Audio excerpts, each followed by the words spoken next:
वो नहीं दिए। मामला यही खत्म नहीं होता। मैं आपको बता रहा हूँ डेड हो चुका है समग्र शिक्षा इस वक्त, क्योंकि सोच नहीं है इनकी। अगला इशू ले लो, जो अब टीचर 2023 में और 22 में पॉइंट हुए थे उन्हें बेसिक सैलरी पर रखा, क्योंकि पंजाब का रूल चल रहा था। सेंटर का रूल आने के बावजूद भी रिक्रूटमेंट रूल फाइनल नहीं हुए थे, तो इन्होंने पंजाब रूल से एडवर्टाइजमेंट निकाल दी। तो उसलिए उनको टाइमिंग के लिए उनको पंजाब की तरह बेसिक दिया गया 29,200 और 35,400 JBTGT को।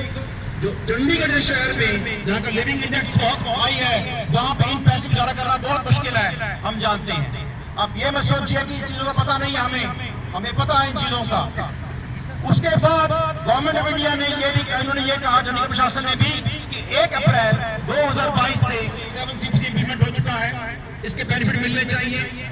लेकिन चंडीगढ़ के जो शिक्षा विभाग है वो वेट करता रहा। जैसे 6 PC का लेटर निकाला है, वैसे ही 7 पे कमीशन लेटर निकालेंगे कॉन्ट्रैक्ट एम्प्लॉय के लिए। जब वो निकालेंगे तो हमको DA देंगे। तो इस कारण JDA के मेंबर पूरे दिसंबर में उससे पहले भी सेक्रेटरी पोस्टल के पास गए। उन्होंने पूरा अपना ऑफिस स्टाफ बुलाया वहां पे और ये पूरी इशू को किया कि क्लियर करो इसको। ऑफिस स्टाफ कहता है जी आप तो 7 CPC है वो कई डिपार्टमेंट ने ऑलरेडी दे चुका है, हमने रोका ही नहीं है। हमने कहा अगर आपने नहीं रोका तो आप इंस्ट्रक्शन इशू कर दो, ये दे दें इनको। कहते हम नहीं दे सकते क्योंकि हम तो पहले बोल चुके हैं इनको दिया जाए। शिक्षा विभाग बोलता है, समग्र शिक्षा बोलता है वो हमें लेटर जारी करें, फिर हम जारी कर देंगे। लेकिन उसके बाद हमने जो प्रोटेस्ट किए अक्टूबर में, उसके बाद फाइलें मूव हुई 7 CPC की। तो समग्र शिक्षा ने डिसाइड किया EC की मीटिंग में ये प्रपोजल रखा जाएगा और उस प्रपोजल में 7 CPC नए पार्टी के लिए पास किया जाएगा, पुराने को लिए, क्योंकि पुराने की 7 CPC लगने से सैलरी कम होती है।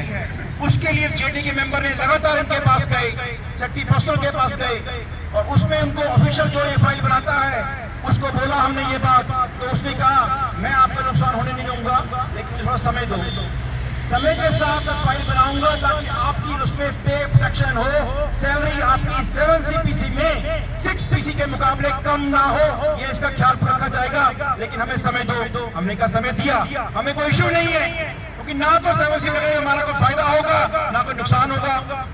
फायदा 7 CPC लगने से सिर्फ नए पार्टी का होगा। तो उसके लिए EC की मीटिंग में इन्होंने अप्रूवल ले लिया है, उसके मिनट्स बनने बाकी हैं। प्रपोजल DSC ऑफिस में तैयार हो चुका है, DSC के साइन होंगे, फिर सेक्रेटरी के साइन होंगे। मैं बता दूं जो रेगुलर सेक्रेटरी हमारी पूर्वाधिक पहले थी वो अंडमान निकोबार जा चुकी है, वो यहाँ नहीं है, लेकिन उसका जो इनिशियल चार्ज है वो हरगुन मैडम जो स्पेशल सेक्रेटरी फाइनेंस है उनको दिया गया है।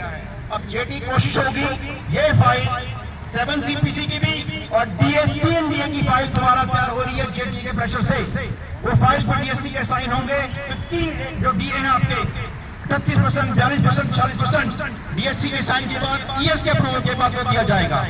लेकिन आज जो मुद्दा है वो 3 महीने की सैलरी का है, जिसके लिए JDA लगातार कोशिश कर रहा है। कई बार लोग आप गुस्सा होकर मैसेज कर देते हो, आपका गुस्सा स्वाभाविक है।